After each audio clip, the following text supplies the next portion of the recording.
A silence that screams. The call came at 5 a.m. on a Thursday in August, a venomous slash of noise in the pre-dawn stillness. Detective Oliver Graham's sleep was a shallow, restless thing, a habit born from years of carrying the weight of other people's secrets. He reached for the phone on his nightstand, his movements economical, his mind already cataloging possibilities before the receiver touched his ear. The voice on the other end was frayed with an anxiety that transcended the usual static. It was Sheriff Brody, the law in the sleepy, verdant stretches of rural Vermont. "Graham," Brody's voice was tight, "we've got a disappearance. Girl, 17. Livvy Marlow. Vanished after coming home to her family estate, Ashland Hall. The old place, you know the one." Graham didn't reply immediately. He swung his legs out of bed, the cool wood of the floor a grounding sensation. He knew the one. Everyone did. Ashland Hall wasn't just a house, it was a local superstition carved into the landscape, a landmark of dread. He wasn't interested in the standard disappearances that plagued small towns, teenage runaways fueled by boredom and cheap beer. But Ashland Hall, that was different. Its reputation was woven into the very fabric of the county, a history stained with whispers since the 1800s. The diaries of the first settlers, tucked away in the town archives, spoke of shadows that whisper, and doors that only opened during the fury of a thunderstorm, revealing nothing but a deeper, more absolute darkness inside. He dressed in silence, the familiar ritual a comfort against the encroaching strangeness of the case. A worn gray suit, a crisp white shirt, the weight of his badge and sidearm a familiar pressure against his hip. As he drove his unremarkable sedan along the winding roads, the sun was just beginning to bleed over the green mountains, but the light seemed reluctant to touch the path leading to the estate. Ashland Hall stood on a hill choked with ancient, brooding pines, looking as if it belonged to neither the past nor the present, but to some forgotten, miserable timeline of its own. Its roof of black slate seemed to absorb the morning light, and its tall, narrow windows, each with a circular inset at the top, looked like the vacant, judging eyes of a skull. The wind, funneling between the gables and turrets, didn't whistle, it groaned, a low, mournful sound that seemed to emanate from the very stones of the mansion. The girl's mother, Sarah Marlow, met him at the colossal oak door. She was a ghost of a woman, her face a canvas of sleeplessness and terror, her hands trembling so violently she clasped them together as if in prayer. Her voice was a dry rasp. "Detective, thank you for coming. She's gone." Sarah led him through a cavernous foyer where the air was thick and cold, smelling of beeswax and something else, something like damp soil and forgotten things. She explained that Livvy had returned from a summer program the day before. They had dinner, a quiet, normal meal. Livvy seemed a little distant, but Sarah had chalked it up to fatigue. Afterward, she went up to her room and, that was it. She had vanished. There were no signs of forced entry. The intricate, old-world locks on the doors and windows were all bolted from the inside. The staff, a cook and a housekeeper who lived in a separate wing, heard nothing. The house's modern, discreet security system showed no one entering or leaving. Graham's professional skepticism was already being eroded by the sheer impossibility of the scene. He followed Sarah up a sweeping, creaking staircase to Livvy's room on the second floor. The room itself was a jarring contradiction. One side was a shrine to a typical 17-year-old, posters of indie bands, a laptop open on a desk, clothes draped over a chair. The other side, however, felt wrong. The space around an antique writing desk was strangely bare, almost sterile, as if a circle had been drawn to keep the modern world out. And on that desk lay the first tangible anomaly. It was a book, but it had no title, no markings on its cover of cracked black leather. It didn't look like something a teenager would own. It looked ancient, exhumed. Graham picked it up, his gloved fingers tracing the embossed, symbol-less cover. The pages were thick, like vellum, and they smelled of moisture and decay. Inside, the script was an elegant but unfamiliar hand, a chaotic mixture of Latin, Old French, and symbols that looked unsettlingly like alchemical diagrams and forgotten constellations. "She found it in the attic a few weeks ago," Sarah whispered, her gaze fixed on the book as if it were a coiled snake. "She became obsessed. After that, she wasn't herself. She'd stay up all night, reading it, writing things down in her notebooks." Sarah's voice dropped, her eyes wide with a fearful memory. "Last week, she said the strangest thing to me. She said, 'There's a room in the house that you can't see, Mom. Not unless you know how to look.'" Graham meticulously documented every detail. He took the book as evidence, placing it carefully in a sterile bag, though it felt like a profanity to contain it in something so mundane. He interviewed the skeletal staff, who could only offer nervous shrugs and tales of the house's bad feelings. He walked the perimeter of the estate with Sheriff Brody, the damp grass swallowing the sound of their footsteps. They found nothing. No footprints, no broken twigs, no sign that a living soul had passed through the dense wall of pine trees that bordered the property. The security footage was the most maddening part. Graham and Brody sat in the estate's security office for hours, watching a dozen different camera feeds. They saw Livvy walk up the stairs at 9:14 p.m. They saw her bedroom door close. And then, nothing. The camera pointed at her door recorded 12 straight hours of an empty, silent hallway. It was a perfect, unbroken recording of an impossible event. The search continued for 3 days.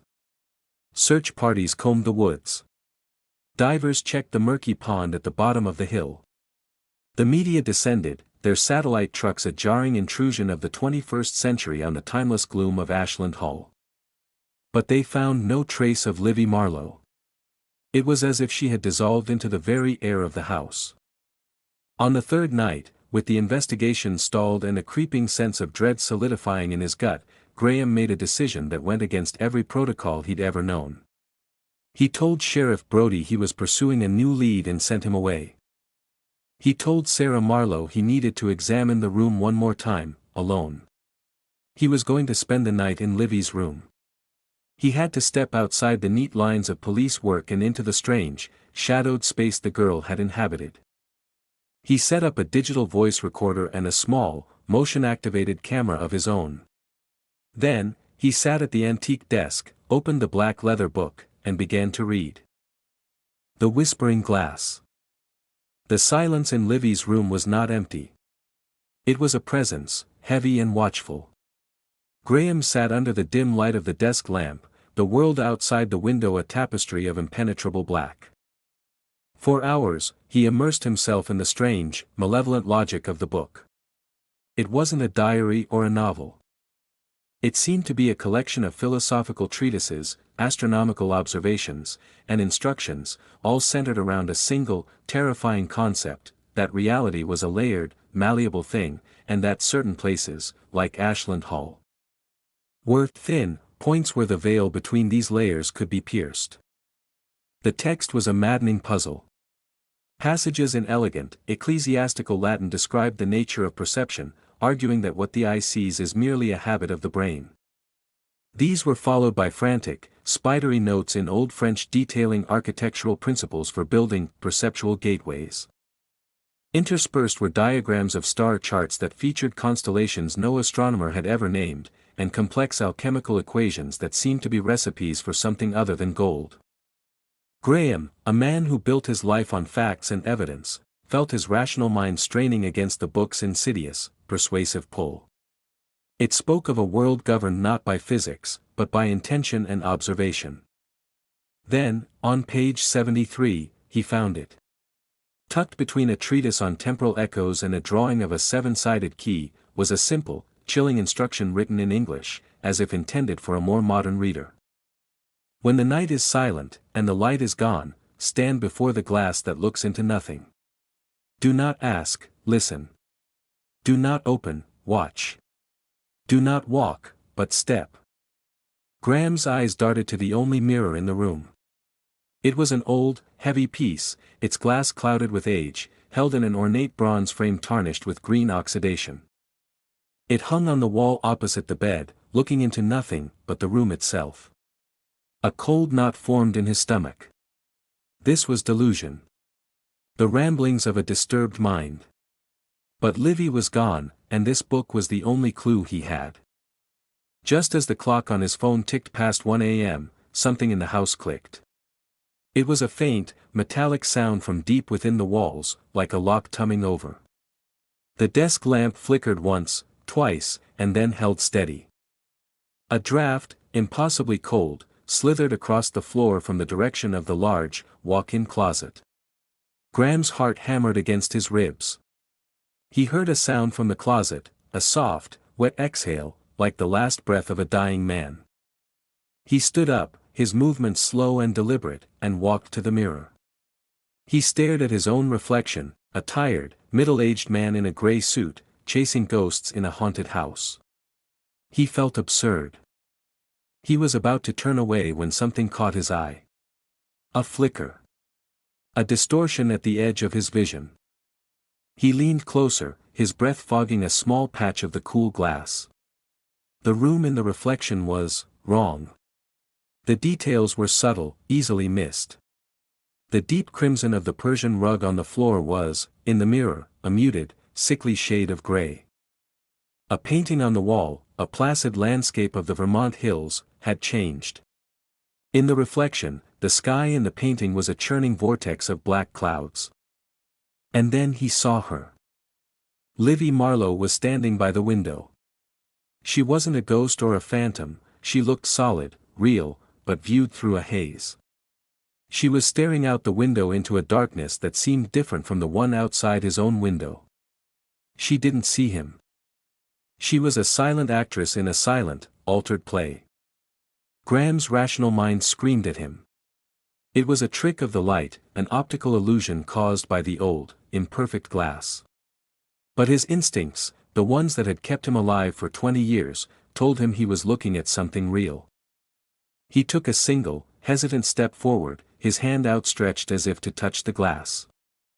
The moment his foot landed, the floor beneath him turned instantly, shockingly cold, a deep, penetrating chill that felt like stepping onto a block of ice. The sensation shot up his leg, and the world dissolved into a dizzying vortex of black. He woke up with a gasp, sprawled on the floor. His head throbbed, and a disoriented half-hour had passed according to his watch.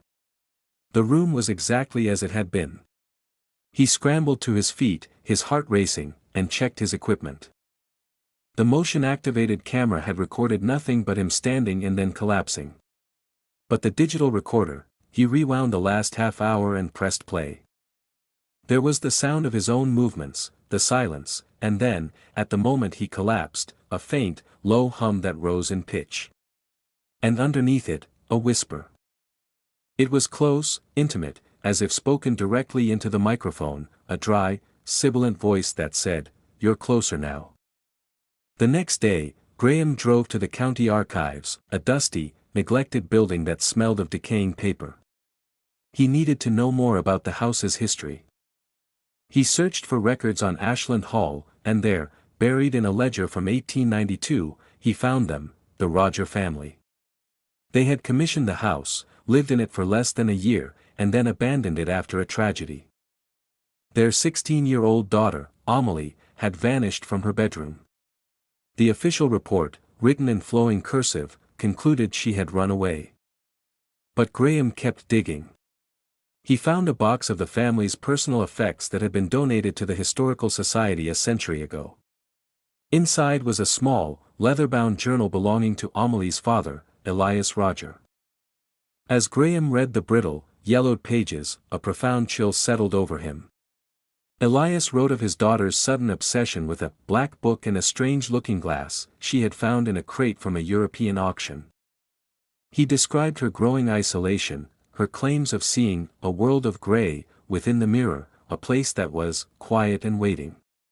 The last entry was a single, frantic sentence, the ink smudged by what could have been a tear or a raindrop. "She is gone. The glass is empty. She stepped through the glass." The record also noted that when the family left, the ornate bronze mirror from Amelie's room was the only thing they took with them. That night, and for every night that followed, Graham returned to Livvy's room. The phenomena intensified. The visions in the mirror grew sharper, more sustained. He could see Livvy pacing her gray, silent room, her face etched with a desperate loneliness. She seemed to be aware of the barrier between them, sometimes pressing her hands against her side of the glass, her mouth forming words he couldn't hear. One night, as he watched, she did something different. She turned to face him, her eyes pleading. She raised a finger and, on the inside of the mirror, traced letters in the condensation from her own breath. "It's not just me. There are many. They are older than time." The words hung in the air for a moment before fading. Graham tried to communicate back, holding his notebook up to the glass, writing, "Who are you? Where are you?" But she gave no sign of seeing it. The whispers on his recorder were also becoming clearer, more insistent. They were no longer just single words. They were sentences, layered over one another, a chorus of dry, ancient voices. "She belongs to the collection. The house remembers." And, most chillingly, a direct warning to him, "Leave her. Or become a part." His colleagues thought he was cracking.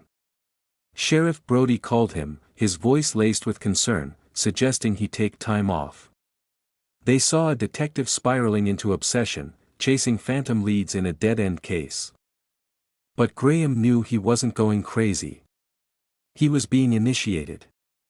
The house, the book, the mirror, they were testing him, showing him a truth so monstrous that the sane world had no framework for it. And he knew, with a certainty that terrified him, that he couldn't walk away. He had to see it through. He had to open the door. The door is not outside. 3 weeks had passed since Livvy Marlow disappeared. To the outside world, the case had gone ice cold. The media had moved on to newer tragedies, and the official police file was gathering dust, on its way to being stamped as a runaway. But for Oliver Graham, the world had shrunk to the four walls of Livvy's room and the shimmering, deceitful surface of the bronze-framed mirror. He was living on borrowed time, fueled by black coffee and a terrifying, obsessive clarity. He had stopped sleeping, a state that blurred the edges between his waking hours and the haunting visions in the glass. The whispers from his recorder were now a constant, faint chorus in his mind, a background radiation of ancient hunger. Become a part. See what we see. The collection grows. He knew he was at a precipice. He could heed Brody's advice, check himself into a hospital, and let the comfortable blanket of stress-induced psychosis explain away the last 3 weeks. He could let Livvy and Amelie and the countless others become just another ghost story told about a creepy old house. Or he could take the final step. The choice felt less like a decision and more like an inevitability. He was no longer just a detective trying to solve a case, he was an explorer who had found a map to an unknown continent, and the urge to set foot on its shore was more powerful than his instinct for self-preservation. He felt a strange, solemn duty to Livvy, a girl he'd never met but whose silent, mirrored prison he visited every night. He would not leave her there alone. He spent his last day in the world of the sane preparing. He went to his own apartment and packed a small go bag, not with clothes, but with his badge, a photo of his late wife, and his service weapon. A part of him still clung to the talismans of his old reality. He wrote a long, detailed letter to Sheriff Brody, outlining everything he had discovered, the book, the mirror, the 1892 case, the recordings. He sealed it and left it on his kitchen table, knowing it would be read as the final testament of a madman, but needing to leave a record nonetheless. That night, he returned to Ashland Hall for the last time. He felt a profound sense of calm as he entered Livvy's room. The fear was still there, a cold stone in his stomach, but it was overshadowed by a resolute purpose. He opened the black leather book to its final page.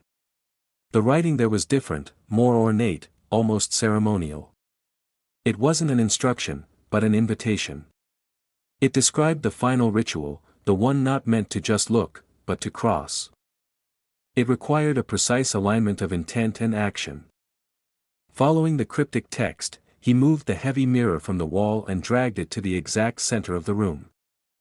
At 3:33 a.m., what the old texts called the hora noctis silentio, the hour of silent night, he extinguished the desk lamp, plunging the room into near total darkness.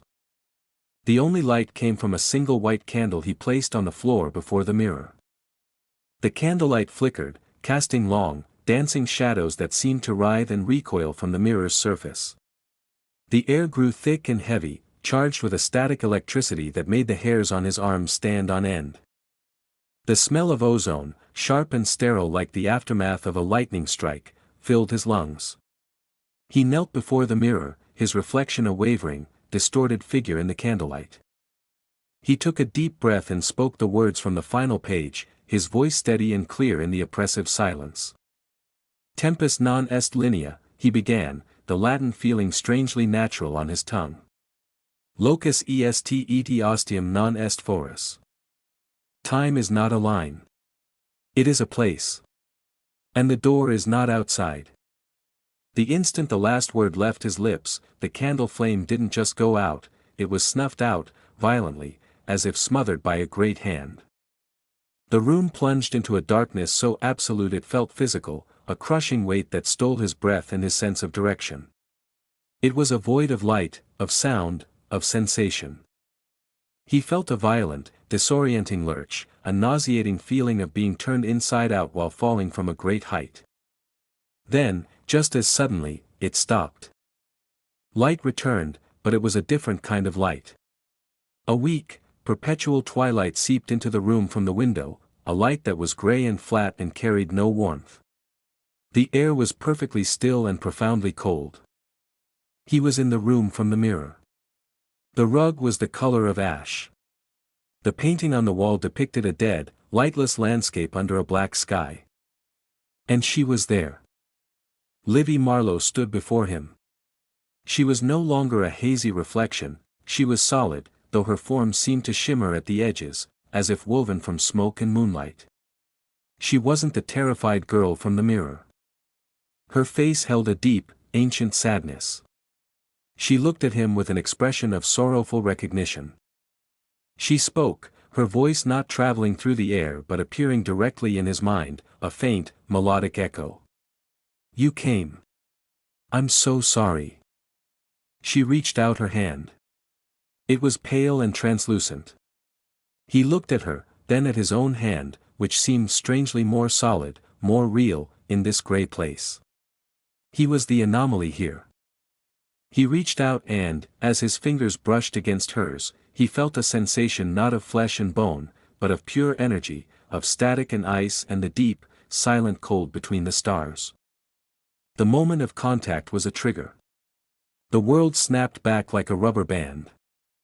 The normal light from the hallway spilled into the room. The hum of the house's electricity was a familiar drone. He was standing alone in the center of the room, his heart pounding a frantic rhythm against his ribs. His equipment lay on the desk. The book was on the floor where he'd left it. He was back. He stumbled towards the mirror, a wild hope surging through him. He had done it. He had crossed over and returned. He looked into the glass, expecting to see his own haggard, triumphant face. But his reflection wasn't there. He saw the room behind him, perfectly rendered in the mirror. He saw the bed, the desk, the open door leading to the lighted hallway. He saw the antique wooden chair beside the desk begin to rock slowly, rhythmically, back and forth, moved by an unseen hand. He saw it all. But he cast no reflection. The mirror looked straight through him, as if he were made of air. He was a ghost in his own world. The collection. The next morning, Sheriff Brody arrived at Ashland Hall, his patience worn thin and his concern for his colleague overriding protocol. Graham's car was still parked where he'd left it.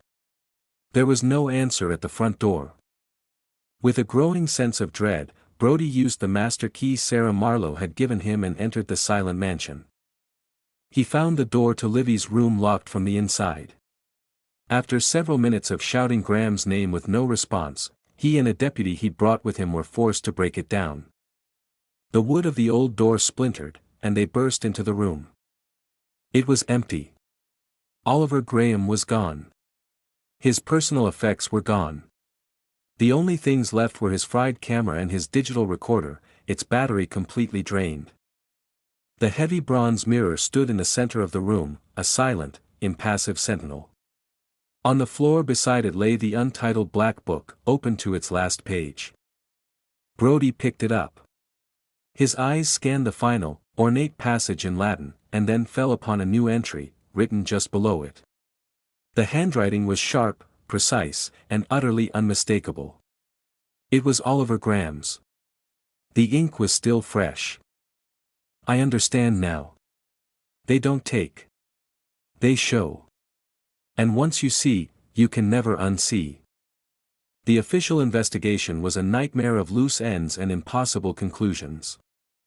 Detective Oliver Graham was declared a person of interest in the disappearance of Livvy Marlow, before the story shifted to a more tragic, and palatable, narrative. A dedicated officer suffering a mental breakdown under the pressure of a difficult case, who had abandoned his life and vanished. The letter he'd left for Brody was filed away as evidence of his deteriorating mental state. The black book was placed in an evidence locker, where it sat, cold and silent. Ashland Hall was sealed, first by police tape, and then by a legacy of fear. The Marlows never returned, leaving the great house to its decay. It became a dark monument on the hill, a place the townsfolk actively avoided. The stories mutated, becoming wilder with each passing year, but the core of the tale remained the same: the house on the hill took people. But the story doesn't quite end there. The house is not empty. Sometimes, on nights when a storm rolls in from the mountains and rain lashes against the grimy windowpanes, locals claim to see a light in the second-floor window. It's not a warm light, but a cold, gray, flickering luminescence. And if you look closely, they say, you can sometimes see silhouettes in the glass. Often, it's just one, a young girl with long hair, standing motionless. But sometimes, especially just before a flash of lightning illuminates the sky, a second figure appears beside her. A tall man in a suit, standing shoulder to shoulder with the girl, both of them staring out at a world they can see, but can no longer touch. They are the silent, unseen audience, the newest additions to the collection. What do you think truly happened inside Ashland Hall? Was it a gateway to a parallel dimension, a prison made of reflections? Was the house itself a sentient predator, feeding on the lives of those who dared to look too closely into its secrets? Or were Graham and Livvy absorbed by an ancient, timeless entity trapped within the mirror? Write your theories in the comments. In a place like Ashland Hall, every theory, no matter how strange, might just be a piece of the truth that now lies forever in the darkness.